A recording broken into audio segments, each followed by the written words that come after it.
안녕하세요, 여러분. 저는 배우로 데뷔를 앞둔 30대 남자입니다.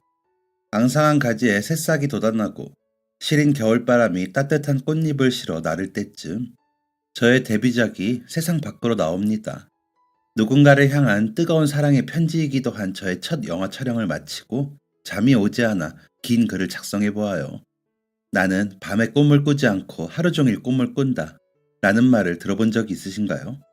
미국 영화 감독인 스티븐 스필버그의 명언이라고 합니다. 그 사람의 명언은 곧 저의 이야기이자 제가 사랑하는 사람의 이야기이기도 했습니다. 제게는 너무나 뜨거웠던 지난날의 이야기를 어디서부터 시작하면 좋을지 참 많이 고민됩니다. 우선 제 인생의 영순이었던 사랑하는 아버지의 이야기로 시작해 볼까요? 저희 아버지는 많은 일을 하시느라 늘 바쁜 분이셨습니다. 어느 날은 중국집 짜장면 배달을 하셨고, 어느 날은 폐차장에서 일하시고 녹초가 되어 퇴근하기도 하셨습니다. 그 외에도 다양한 일들을 번갈아가며 해오셨어요. 어머니는 동네에서 작은 미용실을 하셨습니다. 미용실은 머리를 하지 않아도 커피 한 잔과 함께 이야기를 나누는 동네 아주머니들로 늘 북적였지요. 어렸을 때는 솔직히 저의 집에 그런 풍경이 싫기도 했습니다. 저희 가족은 미용실 뒷방에서 지내고 있었기 때문에 무조건 미용실을 통해야만 집으로 들어갈 수 있었거든요. 학교를 마치고 집에 들어가기 위해 미용실 문을 열면 매일같이 쏟아지던 저를 향한 시선들, 가볍게 한마디씩 툭툭 내뱉으시던 말씀들이 사춘기 시절엔 왜 그리도 저를 향한 간섭이라고만 느껴졌는지 모르겠습니다. 지금 생각해보면 모두 애정어린 시선이었고 따뜻한 관심이었는데 말이지요. 학교에서는 저를 괴롭히려 했던 친구들도 있었습니다. 폭력도 따돌림도 아닌 저희 가족을 건드리더군요. 학교에서 쉬는 시간이 끝나고 수업 직전 조용해진 교실에서 누군가 제게 질문했습니다. 야, 원숭이, 너 아버지 짜장면집 하시냐? 조용했던 교실에 그 친구의 질문만 크게 울렸고 모두가 저를 바라보았어요. 제가 바로 대답하지 않자 그 무리들의 입술 사이로 비웃음 소리가 삐죽삐죽 기어나왔습니다. 그 소리에 결국 살짝 발끈한 저는 거짓말을 해버렸습니다. 왜? 제 거짓말에 대놓고 비웃던 친구들이 자리에서 일어나 제 주위를 삥 둘러싸고 물었습니다. 그래? 근데 왜 수천인의 짜장면집에서 배달일 하고 계시냐? 우리 아빠 중국집이 언제부터 원숭이 너희 아빠 거였냐? 제 거짓말이 무색해지는 순간이었습니다. 저희 아버지가 일하시는 중국집이 같은 반 친구 아버지가 하시던 중국집이었던 것이죠. 너희 아버지가 너 이렇게 거짓말하고 다니는 거 알면 어떤 표정 지으실까? 야, 김원중, 너희 아버지는 너 자랑 엄청 하시던데 우리한테. 오늘 일 들려드리면 엄청 실망하시겠다 야. 녀석들은 잘 걸려들었다는 듯이 저를 물고 뜯기 시작했습니다. 여전히 조용한 교실에서 그 친구들의 비아냥거리는 목소리만 반복되는데 옆에 앉아있던 제 친구가 걸상을 집어던지며 자리에서 일어났습니다. 얘들아, 나 어제 안 그래도 대회 취소돼서 몸이 찌뿌둥한데 너네 한 대씩 때리면 엄청 개운하겠다. 복싱 특기생으로 도 대회를 출전하는 친구가 녀석들을 겁주려 한마디 했고 그쯤에서 멈추길 바랐던 저의 마음과는 달리 순식간에 사고가 벌어졌어요. 참나, 기생오라비같이 생긴 게 보디가드까지 달고 다니네. 조용히 있었으면 귀엽게 끝났을 것을. 제 친구의 성질머리를 끝내 긁어버린 한마디에 교실은 아수라장이 되었습니다. 야, 난 괜찮아. 하지마, 강도야. 여기저기 머리 위를 날아다니는 친구의 두 주먹이 불이 붙은 로켓 같다고 생각했습니다. 선생님의 등장으로 혼란은 마무리가 되었고 강도의 불주먹 맛을 본 친구들은 더 이상 제게 말을 걸지 않았습니다. 종종 이 사건을 모르고 저희 집의 가난에 대해 놀리는 친구들이 있었지만 제게 큰 문제는 되지 않았습니다. 저를 괴롭히는 친구들보다 저를 좋아해주는 친구들이 더 많았기 때문입니다. 그리고 저는 그 일 이후 유도부에 들어가 유도를 배우기 시작했습니다. 친구 강도의 반강제적인 추천으로 시작했지만 하다 보니 적성에 잘 맞더군요. 저를 가르치던 선생님도 전 꼭 운동 쪽으로 가야 하는 아이라며 적극적으로 지도해 주셨습니다. 막연하지만 그래도 어느 정도 미래에 대한 윤곽이 생기자 저도 행복했습니다. 어떻게 보면 저를 놀렸던 그 친구들 덕분에 찾아올 수 있었던 기회였지요. 야, 김원중, 오늘 마치고 집에 같이 가자. 왜? 너희 집 반대 방향이잖아. 아, 우리 엄마 너희 집에 계신데 데리러 올 때 너랑 같이 오래. 뭐라더라? 그래야 원중이 얼굴을 오래 본다 하셨나? 아, 그래? 어머니는 머리 하시러 가신 거야? 머리는 무슨? 엄마 말로는 너희 어머니 가게가 미용실이 아니라 고민 상담소 같은 거라던데. 저는 일주일에 한 번꼴로 다양한 친구들로부터 하굣길을 함께 하자는 제안을 받았습니다. 그 중에는 싸움 잘하는 친구 강두는 물론 전교 1등 하는 동희, 저희 학교 대표 개그맨 윤식이도 있었죠. 저랑 그다지 친분이 없는 친구까지 제게 이런 말을 하다니. 어머니께서 대체 미용실에 오시는 아주머니들께 어떤 말씀을 하시기에 아주머니들이 매번 그런 말씀을 하시는지 문득 궁금해지더군요. 그래서 평소와는 달리 미용실에 오래 머물러 보았습니다. 그리고 그 이유를 알기까지는 얼마 걸리지 않았어요. 띵동, 짜장면 시키신 분?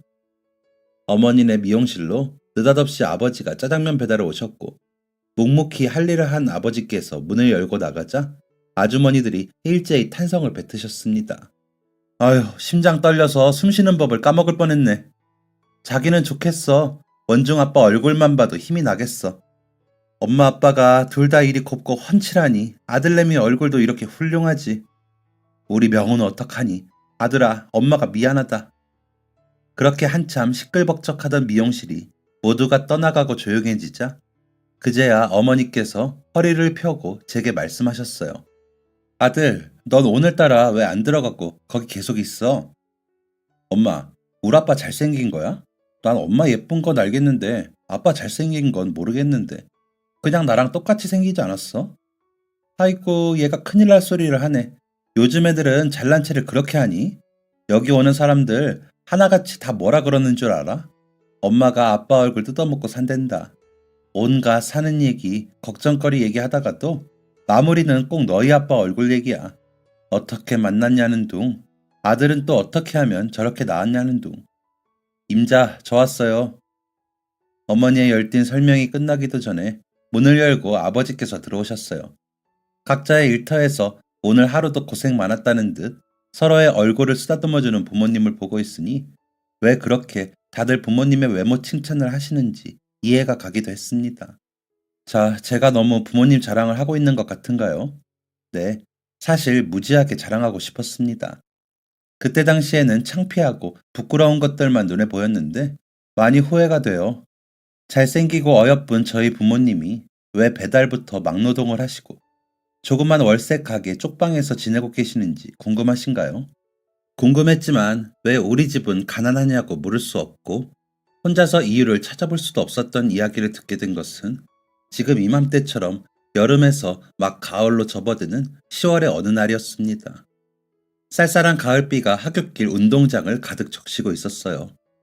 우산이 없어 책가방으로 머리를 감싸고 학교 교문을 나서는데 멀리서 누가 제 이름을 외치더군요.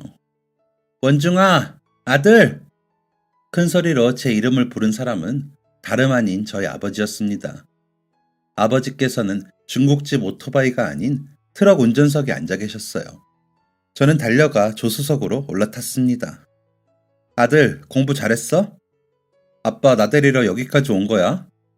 그럼 비가 이렇게 많이 오는 날 우리 아들 우산 없이 집에 오게 할 수는 없지. 감동입니다, 아버지. 그래도 다음부터는 안 와도 돼. 다른 애들도 다 우산 없이 뛰어가는데 뭘. 그런 것까지 신경 안 쓰셔도 돼. 조그만 입으로 꼬물꼬물 옹알옹알 대던 녀석이 언제 이렇게 다 컸어 그래. 아들아, 아빠가 생각해보니까 여태까지 아빠의 인생 살기에만 바빴지. 너한테 아빠 노릇 한 번 제대로 해준 적이 없더라. 아빠가 친구네 집에서 짜장면 배달해서 많이 힘들었지. 아빤 하나뿐인 아들 생각도 못 해주고 그저 돈 벌기에만 바빴다. 미안해 아들. 그게 무슨 소리야. 내가 힘들 게 뭐가 있어 뭐. 설마 최수찬 그 자식 이상한 소리 했어? 너랑 같은 반 친구라기에 그저 사이좋은 친구인 줄만 알았지. 그렇게 못된 소리나 하고 다니는 친구인 줄은 몰랐네. 아빠가 조금만 더 일찍 알았으면 좋았을걸. 원중아, 아빠 중국집 그만뒀다. 나 진짜 괜찮아. 그 자식 한 주먹거리도 안 돼. 나 정말 아무렇지도 않은데. 아빠가 상처받았으면 받았지. 그 자식 내가 가만히 안 둘 거야. 아들아, 폭력은 절대 안 된다. 중국집 그만둔 덕택에 아빠 친구네 이삿짐 센터에서 일하게 됐어. 우리 사는 동네랑 겹치지도 않으니 원중이 너 친구들 만나게 될 일도 없을 거다. 아빠 얼른 열심히 벌어서 우리 아들 가고 싶은 체대 보내줄게. 아빠가 철이 없어서 아빠 꿈 이루는 것만 생각했는데 세월이 이렇게 흘러서 아들 꿈을 함께 바라보게 되었네. 나 아직 정확히 목표 정한 것도 없는데 뭘. 근데 아빠 꿈은 뭐야? 나한테 한 번도 얘기해 준 적 없잖아. 나 얘기해 줘. 아빠 꿈은 훌륭한 배우가 되는 거였어. 좋은 영화에 출연해서 사람들한테 의미 있는 메시지를 전달하고 싶었지. 아빠의 연기로 말이야. 처음에는 작은 극단에 들어가서 청소하고 사람들 심부름하고 지냈어. 어떻게든 받아달라고. 1년쯤 지났나? 드디어 나를 극단 멤버로 받아주더라고. 열심히 했어. 작지만 나름 그럴듯한 연극도 하고 영화계로 나가야 돈이 되니까 오디션도 수없이 봤어. 근데 안 되더라고. 그나마 발탁된 역할마저도 막상 개봉해서 보게 되면 짧게 지나가고 재수 없으면 통편집되거나 하는 작은 역할뿐이었지. 그래도 도전이 두렵지가 않았어. 안 되면 다시 하고 또 다시 하고. 너희 엄마하고는 극단에 있을 때 만났어. 세상에 하나뿐인 처음이자 마지막 내 팬이지. 너희 엄마가 정말 고생 많이 했어. 결혼하고 너 낳고도 아빠가 정신을 못 차렸으니 말이야. 배운 거라곤 통 없으니 할 수 있는 일이 있나. 아르바이트 전전하며 먹고 살아야 했지. 너희 엄마가 그나마 미용 자격이라도 있어서 아빠가 맨날 얻어먹고 살았어. 엄마한테. 엄마한테는 너하고 나 아들이 둘이나 되는 셈이었어. 아빠는 연기를 포기하겠다고 했어. 그런데도 끝까지 엄마는 그런 아빠에게 희망을 주는 멋진 여자였고 덕분에 일을 하면서도 오디션을 봤지만 잘 안 됐어. 아빠는 멋진 남편도 멋진 아빠도 아닌 거야. 우리는 너한테 이런 좌절을 먼저 알게 하고 싶지 않았어. 네가 다 자라서 어른이 되면 그래서 꿈도 미래도 다 그려본 후에 말해주고 싶었어. 아빠는 이런 꿈이 있었고 이런 실패도 했었다 하고. 저는 충격을 받았습니다. 아버지가 배우라는 사실을 18이 되도록 몰랐던 것이죠. 저를 속였다는 서운함보다 속일 수밖에 없었던 아버지의 마음이 너무 가슴 아팠습니다.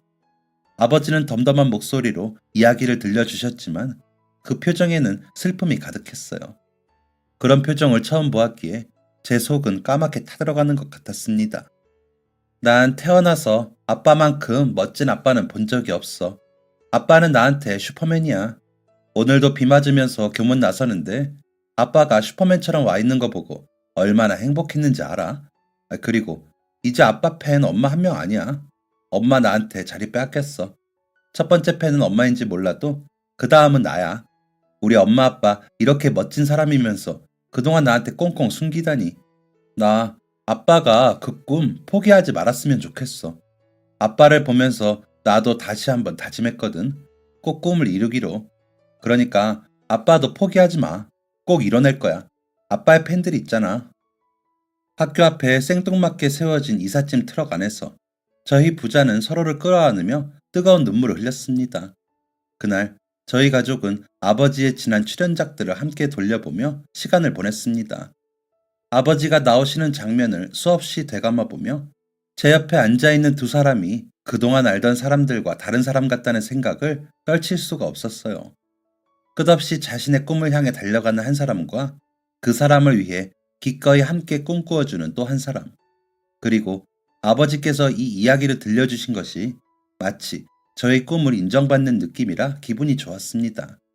이제는 저도 함께 꿈을 꿀 수 있는 어른이 된 것 같았어요. 부모님과 함께 미래를 이야기하는 것만큼 행복한 것이 없는 아들이 되어 있었습니다. 그러던 어느 날 대학 입시를 앞두고 있던 때였어요. 수업 중에 한 선생님이 교실 문을 두드리셨습니다. 네, 알겠습니다. 김원중? 원중이 어디 있니? 네? 짐 싸서 선생님 따라 나오거라. 선생님의 말에 아이들이 웅성거리기 시작했습니다. 저 또한 혼란스러운 건 마찬가지였어요. 교실 문을 나서니 선생님께서 작은 목소리로 말씀하셨습니다. 원중아, 지금 어머니께서 전화가 오셨다. 놀라지 말고 받아봐, 여기. 여보세요? 원중아, 아빠가. 핸드폰 너머 어머니의 목소리는 너무 낯설었습니다. 잔뜩 울먹이는 목소리로 아빠가 머리를 다쳐 병원에 있다고 말씀하셨고, 저는 선생님의 차를 타고 병원으로 달려갔어요. 저 멀리 몸을 잔뜩 웅크리고 울고 있는 어머니가 보였습니다. 엄마! 원중아, 엄마 어떻게 된 거야? 아빠 어딨어? 어머니는 말없이 눈물을 흘리며 수술실을 바라보셨습니다. 계단으로 이삿짐을 나르다 위층에 있는 사람이 미끄러지면서 그만 아버지 머리 위로 짐이 떨어졌다고 하더군요. 아버지께서 혹여 잘못되는 건 아닐까. 어머니와 저는 노심초사하며 수술실 앞을 서성였습니다. 기다렸던 아버지의 수술이 마무리됐고 눈을 뜬 아버지께서 가장 먼저 하신 말씀은 희선이 어딨어? 였습니다. 나 여기 있잖아, 여보. 희선이 여기 있네. 응, 여보. 왜 이렇게 시끄럽게 울었어? 나 안 죽는데. 내가 얼마나 강인한 사람인데. 걱정 많이 했어? 미안해. 우리 아들은 학교에 있어야 하는데 여기 왜 와 있어?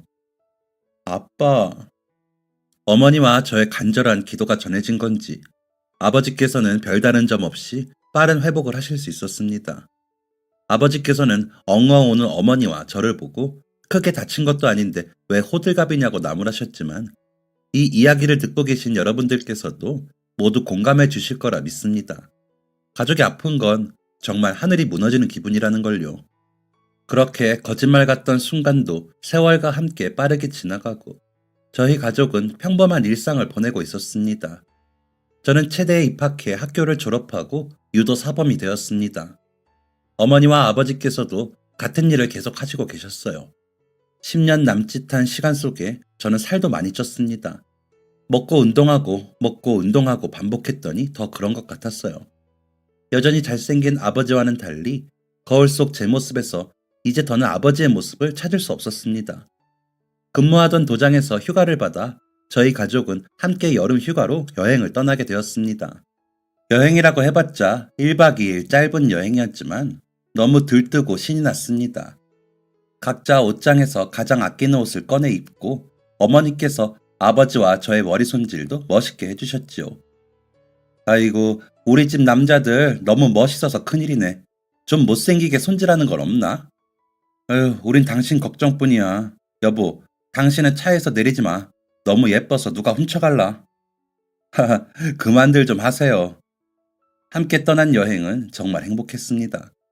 안 그래도 사랑하는데 행복하니까 더 사랑하게 되는 기분이라고 해야 할까요?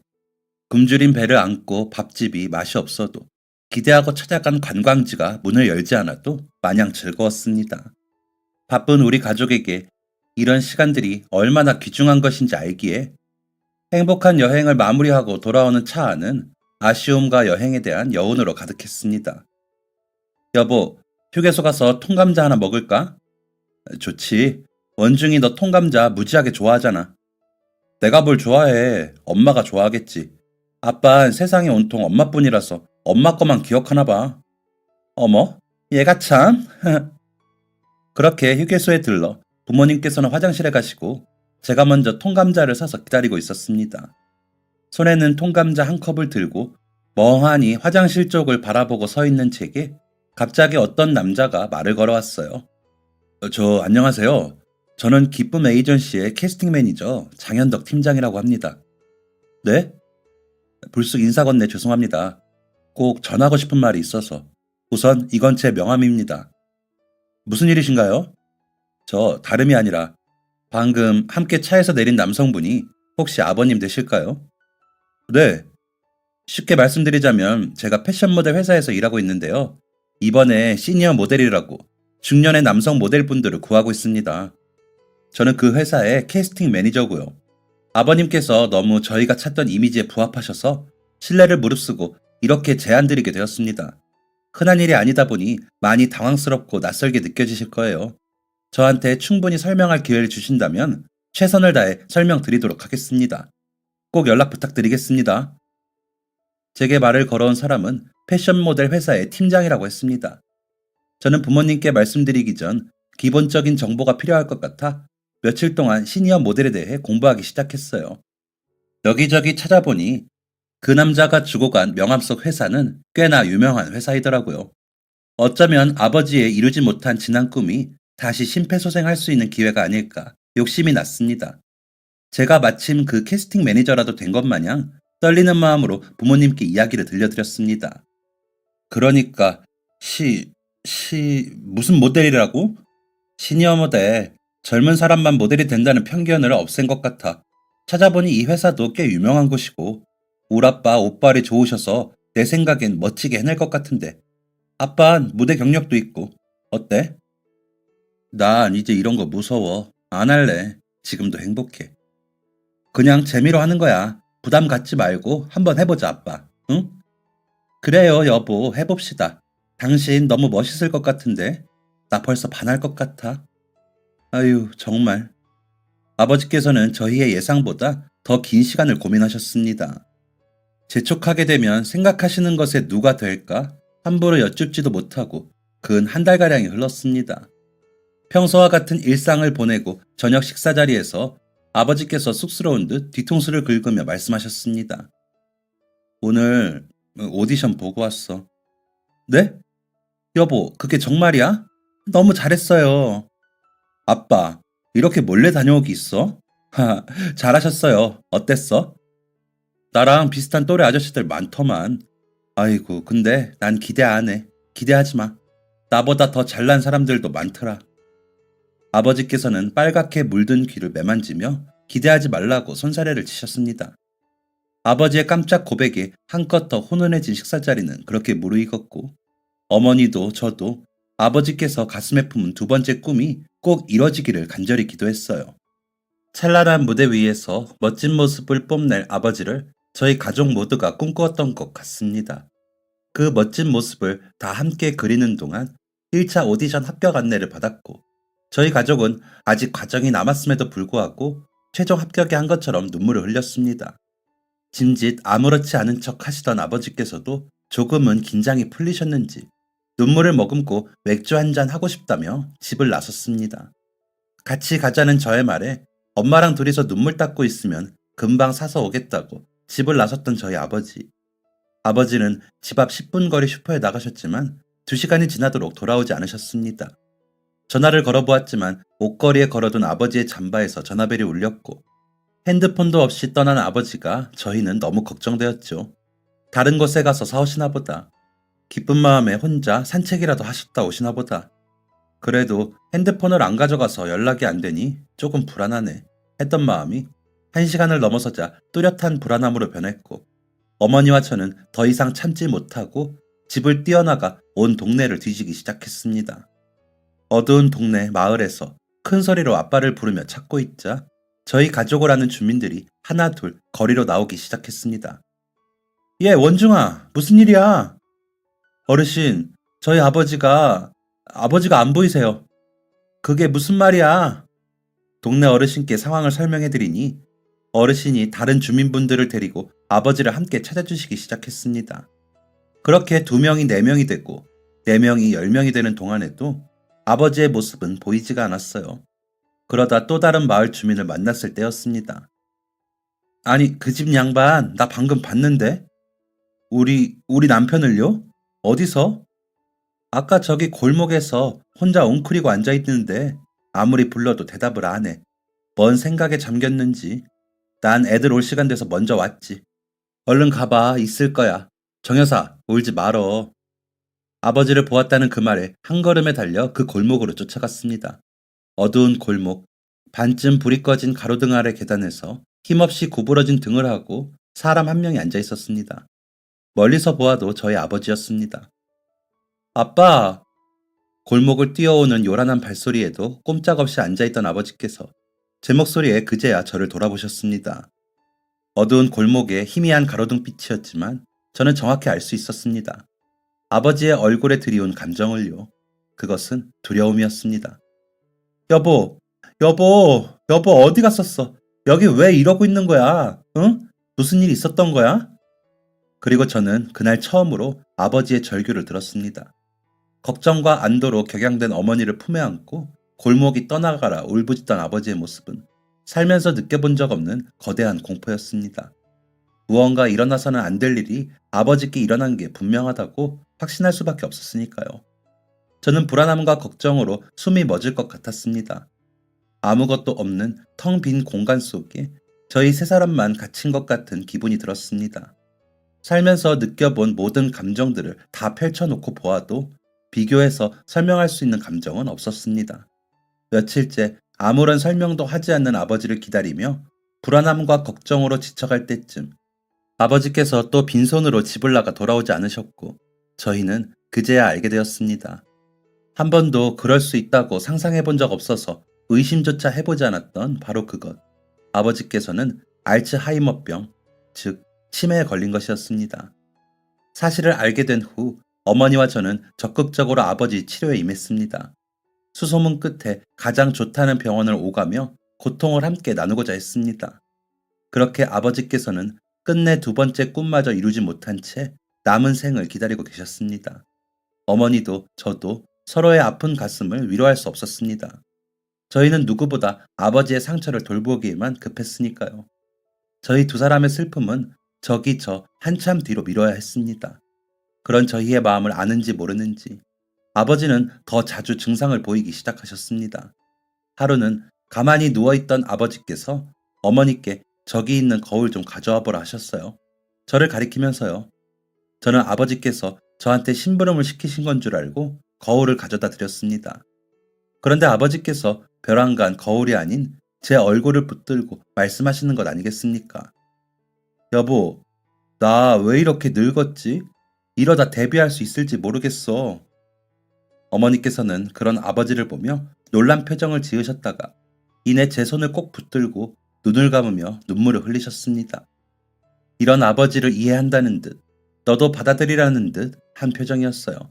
살도 많이 찌고 얼굴도 많이 변해버려 더 이상 제 스스로도 아버지의 모습을 찾아볼 수 없는 제 얼굴인데 그런 아버지 당신 눈에는 제가 아직 당신을 쏙 빼닮은 것처럼 보인다는 게 믿어지지 않았습니다.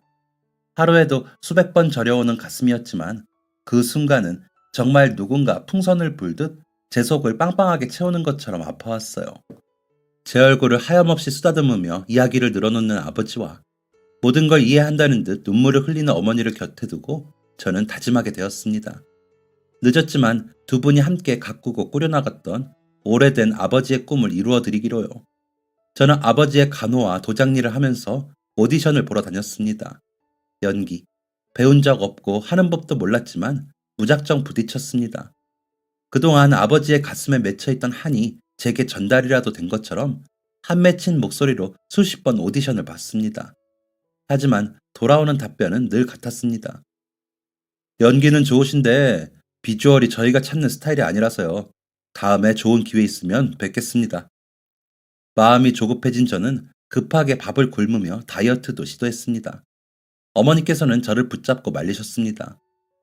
이러면 아버지도 슬퍼할 거야. 너 몸 상해가면서 이러지 마. 엄마 부탁이다 아들아. 그런 어머니의 만류에도 이를 악물고 밥을 굶어가며 운동했지만 수년간 마음 놓고 찌워온 살이 그렇게 쉽게 빠질 리 없었습니다.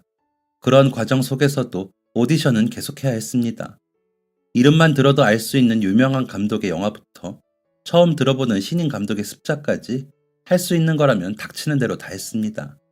정말 많은 시간이 흐르고 포기라는 단어 앞에서 좌절할 때쯤 함께 슬픔을 나눠주던 친구가 지인의 소개를 받아 단편 영화의 엑스트라 자리에 저를 꽂아주었습니다. 화면의 끄트머리에 걸쳐 10초도 나오지 않는 작은 역할이었지만 지푸라기라도 잡는 심정으로 최선을 다했습니다. 아버지의 증상이 더 악화되기 전 저희 동네 영화관에서는 볼 수도 없는 그 작은 영화를 보기 위해 수소문 끝에 아버지의 손을 잡고 영화를 보았습니다. 화면 속 짧게 스치는 저의 모습을 비디오 테이프가 아니라서 되감아 다시 볼 수도 없는 그 짧은 장면을 보고도 아버지께서는 눈물만 뚝뚝 흘리셨습니다. 아버지가 보는 스크린 속에는 마치 그 장면만 반복해서 재생되고 있는 것처럼 이미 지나버린 장면을 향해 멈추지 않는 눈물이 뚝뚝 떨어졌습니다. 장하다, 장하다 우리 아들. 아빠가 미안하다, 미안해. 너를 어떻게 하면 좋으냐.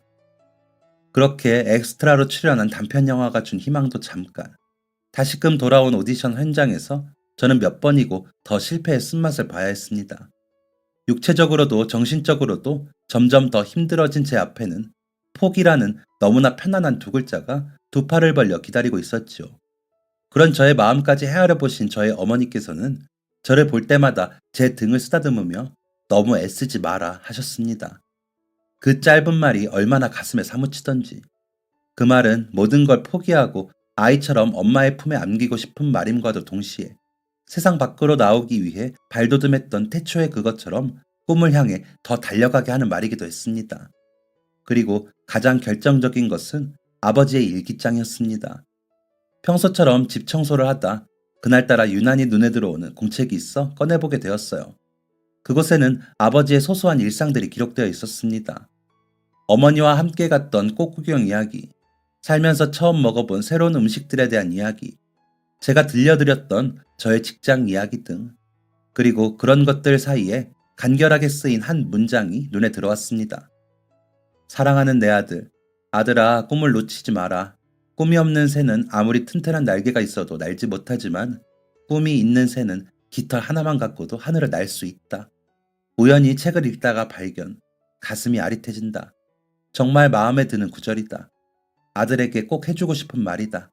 그리고 젊은 시절 나에게도. 아, 나는 왜 일기장을 봤을까?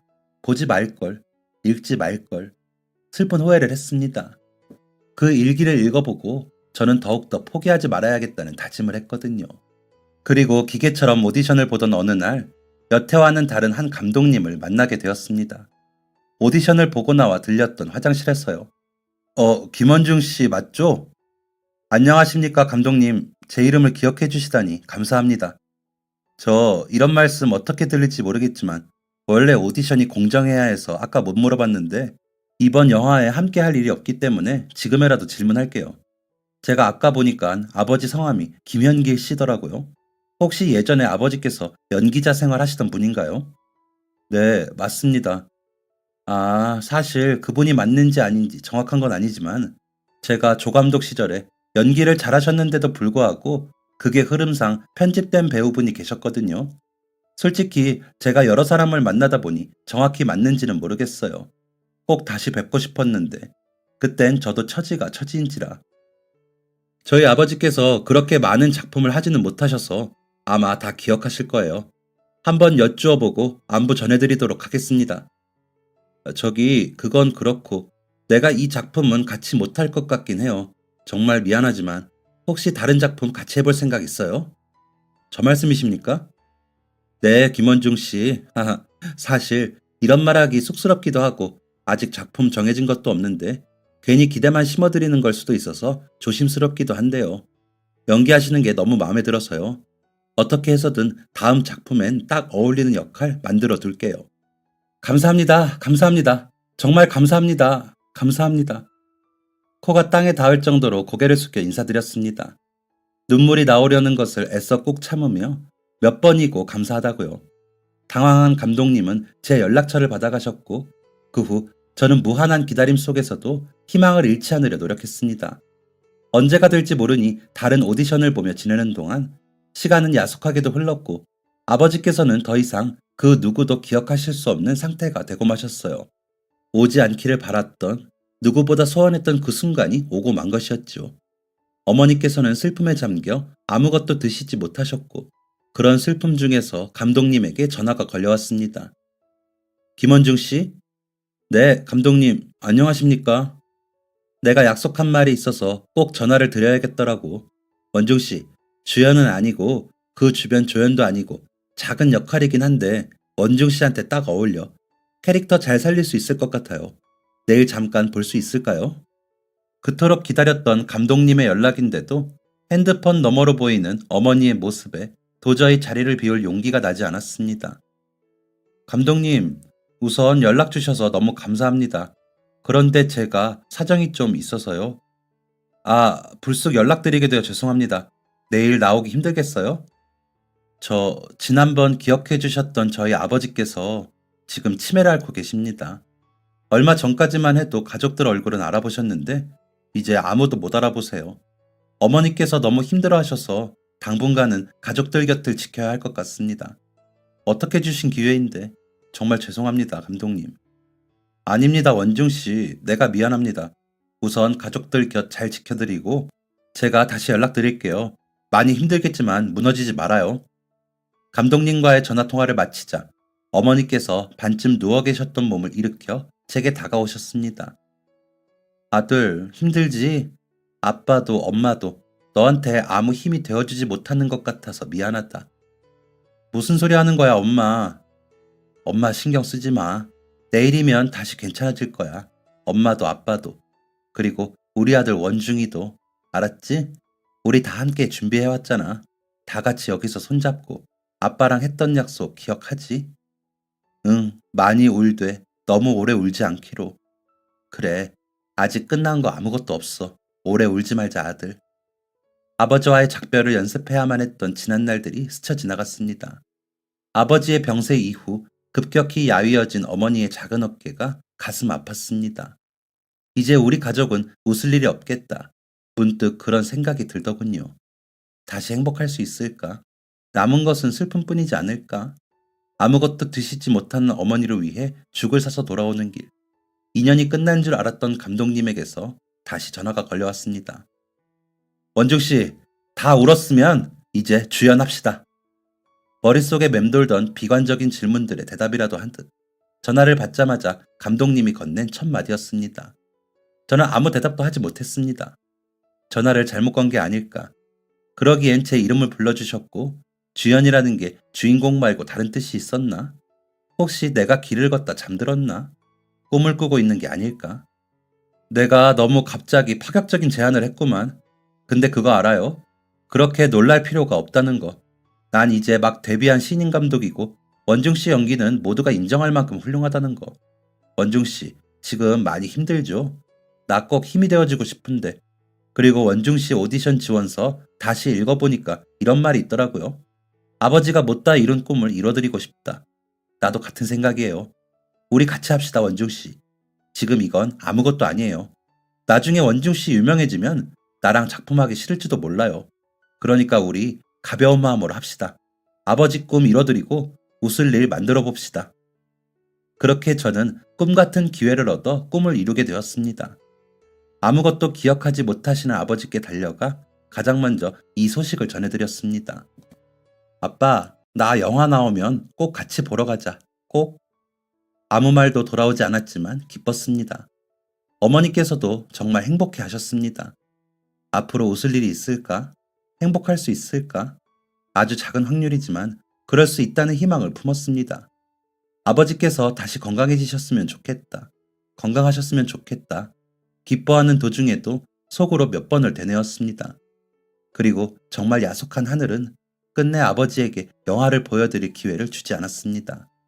촬영을 앞두고 있던 어느 날 아버지께서는 결국 숨을 거두셨습니다. 어머니와 저는 딱 하루만 울자는 약속을 지키지 못했습니다. 그건 정말 바보 같은 약속이었습니다. 눈물은 하루가 멀다 하고 흘렀습니다. 첫 촬영 날짜가 다가오면서부터 애써 눈물을 참았습니다. 해야 했으니까. 무조건 잘 해내야 했으니까. 아버지께서 하늘에서 보고 있을 거라고, 꿈이 이루어지는 첫날을 지켜봐 줄 거라고 믿었으니까요. 그렇게 아직도 실감나지 않는 아버지의 죽음을 품에 가두고 촬영은 마무리되었습니다. 저와 어머니는 아직도 아버지와 함께 살고 있습니다. 오래 울지 않기로 했던 약속은 지키지 못했습니다. 하지만 저희는 하늘에 대고 다시 한번 약속했습니다. 아버지 꿈, 세상 앞에 펼쳐지는 날, 딱 그날까지만 울겠다고. 그 후로는 어떻게든 행복해 보겠다고요. 약속 꼭 지키고 싶습니다. 쉽지 않겠지만 이 글을 작성하면서도 아버지가 너무 그립습니다. 그리고 영화 개봉날이 조금은 더 천천히 와주었으면 좋겠어요. 아직은 저희 두 사람 한평생 너무나 사랑했던 아버지를 더 충분히 그리워하고 슬퍼하고 싶거든요. 아버지의 일기장에 적혀있던 그 글을 썼던 작가는 아직도 누군지 모릅니다. 하지만 그분께 참 고맙습니다. 꿈이 있는 새는 깃털 하나만 가지고도 하늘을 날 수 있다는 그 말.